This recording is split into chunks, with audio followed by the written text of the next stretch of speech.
उठाते सवाल, जानेंगे जनता के दिल की बात। आपके व्यूज से बनेगी हमारी न्यूज। जवाब आपके संजय पुरबिया के साथ द संडे व्यूज।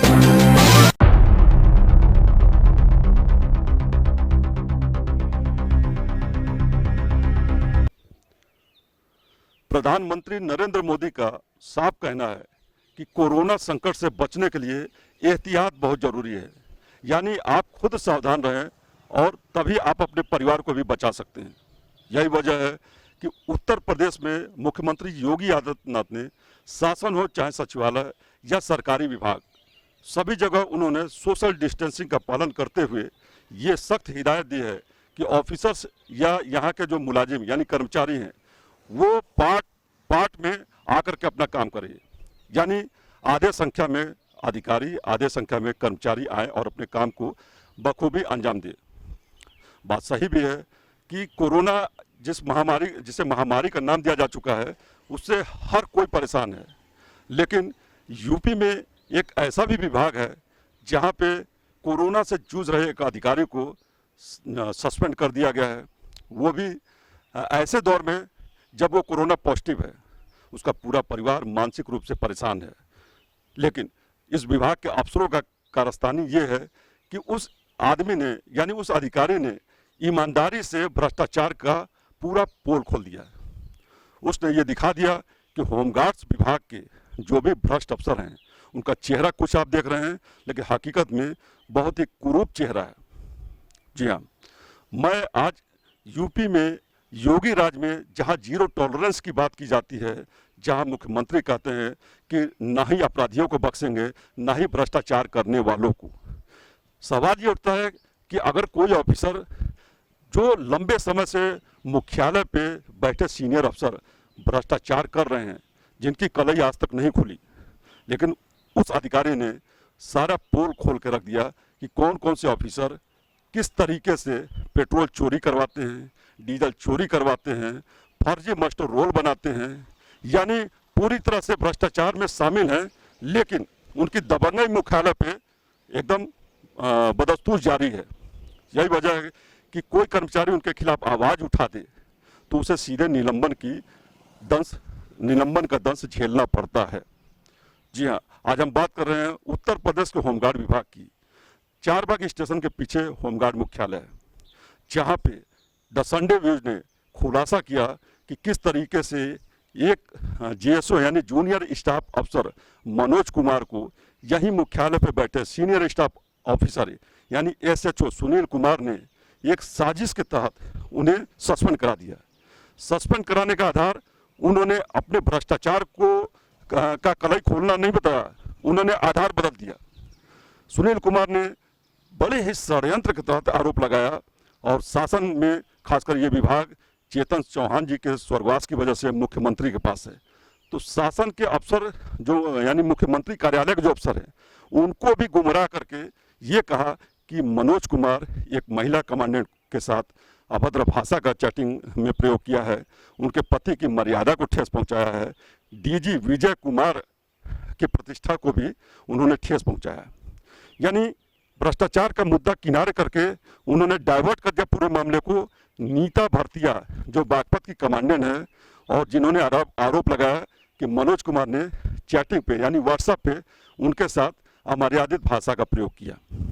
चलिए मान लेते हैं उन्होंने कहा, उस पर जांच बैठा, जांच दो अधिकारी कर रहे हैं, एक डिविजनल कमांडेंट और दूसरे IG police.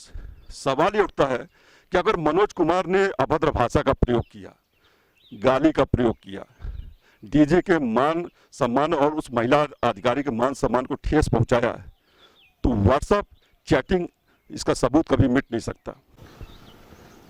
The Sunday views ने जब इस बात का खुलासा किया कि मनोज कुमार ने जो गंभीर आरोप लगाए, यानी पेट्रोल चोरी किस तरीके से अफसर यहाँ करवा रहे हैं, डीजल चोरी कैसे करवा रहे हैं, किन मुलाजिमों पे पूरा हाथ इन्होंने रखा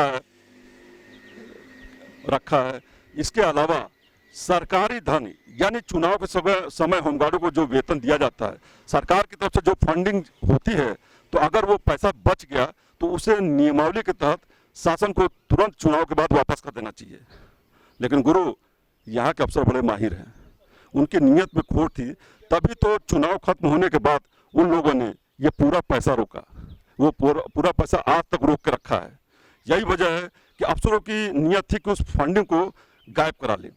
बस यहीं से शुरुआत होती है। लेकिन आज मैं खुलासा करूंगा कि जिस महिला अधिकारी को मानसिक उत्पीड़न का आरोप लगा के सुनील कुमार और यहाँ मुख्यालय में बैठे डीआईजी ने सस्पेंड किया है एक ईमानदार अधिकारी को, मैं ये बताऊंगा कि चैट में मनोज कुमार ने नहीं, उस महिला अधिकारी ने मनोज कुमार की ईमानदारी पर सवाल उठाया है, उन्हें घूस देने की कोशिश की है और ये भी कहा है कि सॉफ्टवेयर अगर नहीं चलता है तो मैं जीएसओ को घूस देकर खरीद लूंगी। उसने जीएसओ को जहाँ खरीदने की बात की, वहीं पे ये भी कहा कि मैं मुख्यालय पे आने वाले समय में ऐसा करूंगा कि मुझे सिग्नेचर ना करना पड़े, होमगार्ड अपनी ड्यूटी अपने आप लगाएं, मैं साल में एक बार सिर्फ सिग्नेचर करूंगी, वो भी सिर्फ सैलरी के लिए। ये क्या बताता है? इसी तरीके का और मुद्दों पे हम पूरी चैटिंग मनोज कुमार एसजीएसओ और बागपत की महिला कमांडेंट नीता भारतीय का वो चैट आपके सामने पेश करूंगा। उसके अक्षरशः एक एक शब्द को मैं जो चैट में चैटिंग किया गया है वो मैं बताऊंगा। एक शब्द द संडे वेज की तरफ से बनावट नहीं होगा, क्योंकि सारी बातें आपके सामने रखूंगा और आप तय करेंगे कि सस्पेंड किसे होना चाहिए, जैसो मनोज कुमार को या नीता भारतीय बागपत की कमांडेंट को या मुख्यालय पे बैठे उन अफसरों को जो पूरा भ्रष्टाचार का कागज बना के चल रहे हैं और जो उनके टीम में शामिल है वो बहाल है, जो शामिल नहीं है उसे सस्पेंशन का यानी निलंबन का दंश झेलना पड़ रहा है। व्हाट्सएप पे अगर कोई चैटिंग कर रहा हो तो सबकी अपनी अपनी फीलिंग होती है, सबकी अपनी अपनी सोच होती है। अगर कोई बहुत खुश होता है तो हंसते हुए इमोजी देता है, कोई बहुत दुखी होता है तो 2 बूंद आंसुओं के टपकते हुए।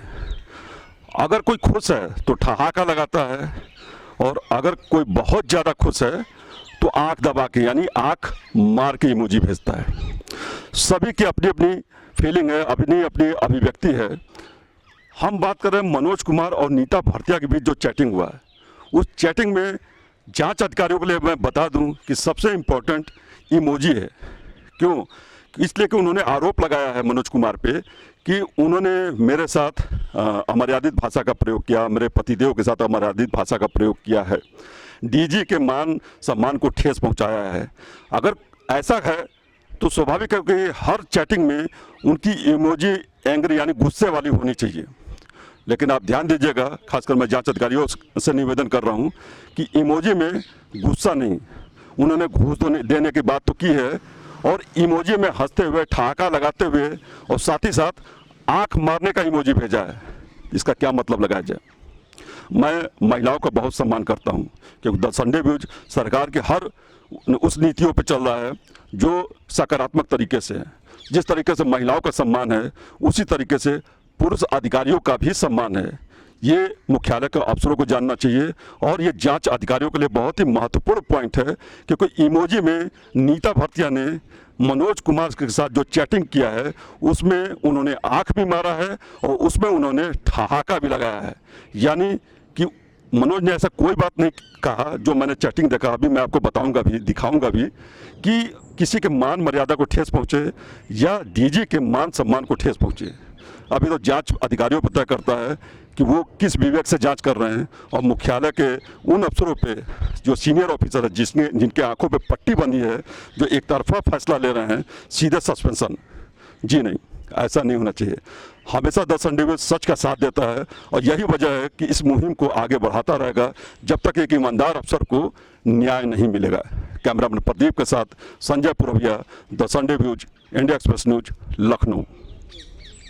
अब मैं आपको दिखाता हूं कि जीएसओ मनोज कुमार और बागपत की कमांडेंट नीता भारतीय के बीच चैटिंग में क्या क्या बातें हुई थी।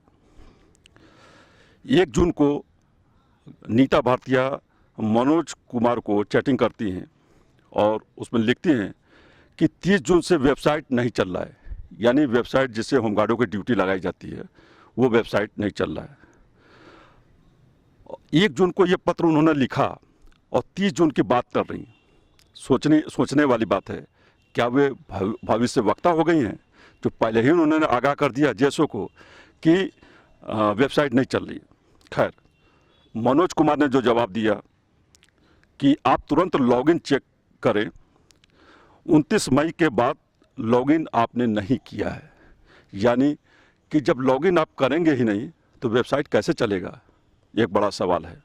यानी नीता भरतिया ने 29 तारीख से यानी 29 मई से लॉगिन किया ही नहीं था। खैर, फिर ये साफ जाहिर होता है कि नीता भरतिया जीएसओ से झूठ बोल रही हैं। उन्होंने एनआईसी से पूछा तो जवाब ये मिला कि लॉगिन नहीं किया गया। उसके बाद नीता भरतिया जवाब देती हैं, एसपी को बेवकूफ़ बनाने के लिए ये पत्र लिख रही हूँ क्योंकि मेरा ड्यूटी लगाने का मन नहीं है और मैं लखनऊ में हूँ। दूसरा झूठ नीता भरतिया का। यानी बागपत की एसपी ने इनसे जवाब मांगा होगा कि आप सॉफ्टवेयर से ड्यूटी लगा रही कि नहीं लगा रही। तो इन्होंने एसपी को गुमराह करने के लिए यानी एसपी को झूठ बोला और मनोज कुमार से भी ये सोच रही थी कि वो इस झूठ में शामिल हो जाए जो मनोज हुए नहीं। खैर, हो सकता है ये प्लानिंग भी हो क्योंकि मुख्यालय की चाल कोई समझ नहीं सकता। तो इनका ड्यूटी लगाने का मन क्यों नहीं कर रहा? कमांडेंट है, जिले की जिम्मेदारी इनके ऊपर है, तो ड्यूटी तो इन्हीं को लगानी पड़ेगी। यानी कि ये भ्रष्टाचार को खत्म करने की जो मंशा मुख्यमंत्री की है उस पर नहीं चल रही। खैर, आगे बढ़ते हैं। फिर मनोज कुमार ने जवाब दिया, ये सब व्हाट्सएप पे चैटिंग चल रहा है। बहराइच का पत्र का उन्होंने हवाला दिया और बताया कि गलत सूचना देने की वजह से बहराइच कमांडेंट के खिलाफ जांच चल रही है। आपको बता दें कि बहराइच के कमांडेंट ने भी एक ऐसे ही व्हाट्सएप पे इनको चैट करके पत्र लिख करके भी कहा कि यहाँ सॉफ्टवेयर नहीं चल रहा है। सॉफ्टवेयर पे ही पूरा खेल होता है। अगर 1 महीना सॉफ्टवेयर नहीं चला, आपने गड़बड़ शो कर दिया, फिर समझिए कि लाखों रुपए की कमाई कमांडेंट की हो गई। खैर, तो इन्होंने तो एक सुझाव दिया कि भाई आप इस तरीके से बात ना करें नीता जी, क्योंकि बहराइच कमांडेंट के खिलाफ भी एक जांच चल रही है इसी बात को लेकर के। फिर नीता भरतिया का जवाब है, फंस जाने दो जेएसओ को, पैसा दे देंगे, मामला सेटल हो जाएगा। यानी जेएसओ मतलब मनोज कुमार है, मतलब सीधे तौर पे वो घूस देने की बात कर रही हैं जेएसओ को। उसके बाद फिर नीता कहती हैं, मैं होमगार्ड को बोल दूंगी अपनी ड्यूटी खुद लगाओ, मैं बस साल में 1 बार पेपर साइन करूंगी। तो ये कहने का मतलब क्या है, ये तो जांच अधिकारी को बताने की ज़रूरत नहीं है। फिर आते आगे, 2 जून को मनोज कुमार को कुछ उन्होंने मैसेज भेजा और उसको डिलीट कर दिया। उसके बाद उन्होंने आगे ये लिखा मनोज को कि मैं बागपत के बीओ मनोज के बारे में मैसेज कर रही थी। एक तरह से उन्होंने बहाना बनाया कि गलती से व्हाट्सएप पे चैटिंग हो गई। चलिए, फिर 5 जुलाई को एक पत्र लिखा मनोज कुमार ने और उसमें नीता भरतिया को ये लिखा कि मानव संपदा का काम है और मुख्यालय से आप अटैच हैं, इसलिए आ जाएं। तो उधर से जवाब आया नीता भरतिया की तरफ से ओके, लेकिन वो मुख्यालय नहीं आई। उसके बाद 6 जुलाई को नीता भरतिया लखनऊ में थी अपने हस्बैंड के साथ, जो पेशे से डॉक्टर हैं। मनोज कुमार ने एक ब्लैक एंड वाइट के ज़माने में मास्क 2 नहीं होता है, ये एक संदेश व्हाट्सएप पे डाला। उसका नीता भरतिया का जवाब था, हल्के फुल्के रंग हैं, देख लो। मनोज ने फिर जवाब दिया, डीजी साहब, मनोज कुमार ने लेटर लिखा डीजी को और बताया कि डीजी साहब, हाँ, होमगार्ड विभाग की तेज तर्रार, होनहार, प्रतिभावान महिला अधिकारी बिना आपकी अनुमति से लखनऊ में घूमती फिरती पाई गई। उन्होंने आगे ये भी लिखा पत्र में कि पूर्व में कोरोना वॉरियर के नाम से इन्होंने काफ़ी काम किया है, परंतु वास्तविकता से आप अनभिज्ञ हैं। मनोज ने यह भी लिखा कि ये महिला अधिकारी राजधानी के सड़कों पर बिना मास्क, बिना अनुमति घूमती फिरती पाई गई हैं। उसके बाद नीता भरतिया का गुस्सा वाला हुआ है और उनका जवाब होता है, बहुत ही वाहियात गुप्तचर हैं आपकी। रही बात घूमने फिरने की, तो कभी कभार परमिशन से आ जाते हैं।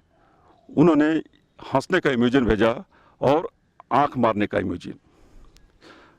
फिर मनोज ने ये जवाब दिया कि वाहियात नहीं, गुप्त होकर चरते हैं गुप्तचर। ये सारी बातें चैटिंग पर चली है और इन्हीं बातों को आधार बना के मनोज कुमार को सस्पेंड कर दिया मुख्यालय के अफसरों ने।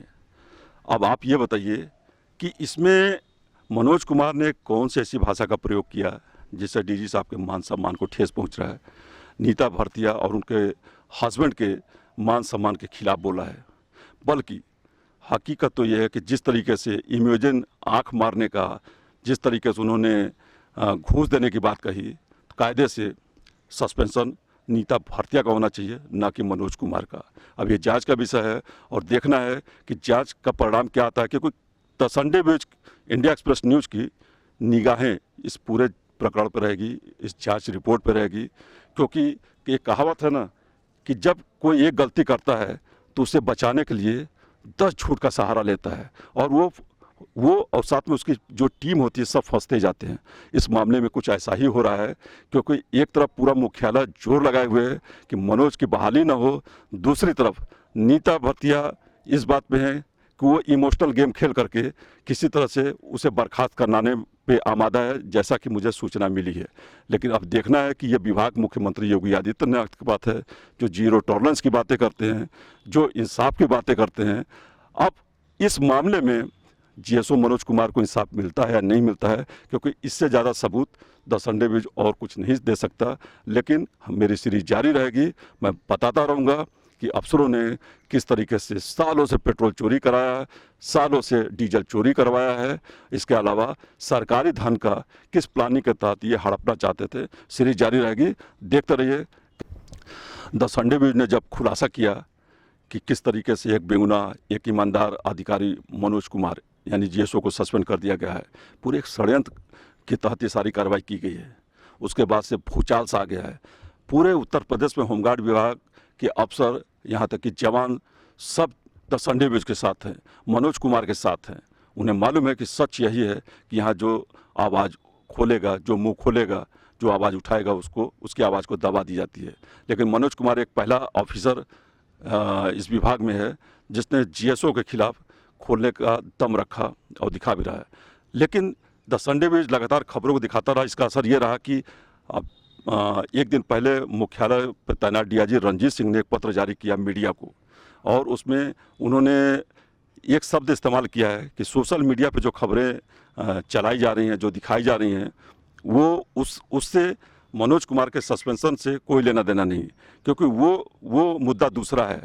मैं आपको बता दूं डीआईजी साहब कि अफसरों को, शासन को आप लोग गुमराह कर सकते हैं, लेकिन मीडिया को गुमराह करने की कोई गलती मत करें, क्योंकि ऐसा ना हो कि मीडिया सच तो दिखाती है, लेकिन मीडिया अपने पर जब आ जाएगी तो सबके लिए बहुत भारी दिक्कतें होंगी। क्योंकि आप लोग यहाँ पे जिस तरीके से यहाँ का मुख्यालय का जो काकस है, वो ये साबित करने में लगा है कि मनोज कुमार गलत हैं। हो सकता है जांच में कुछ भी हो सकता है, लेकिन द संडे न्यूज तथ्यों के आधार पर खबर दिखा रहा है। और आपको ये बता दूं कि मीडिया को गुमराह करना भी एक अपराध है। द संडे न्यूज सिर्फ the Sunday news social media नहीं, राष्ट्रीय साप्ताहिक समाचार पत्र भी है, सोशल मीडिया भी है, the Sunday news web news channel भी है। कैमरामैन प्रदीप के साथ Sanjay Purviya, the Sunday news, India Express news, Lucknow.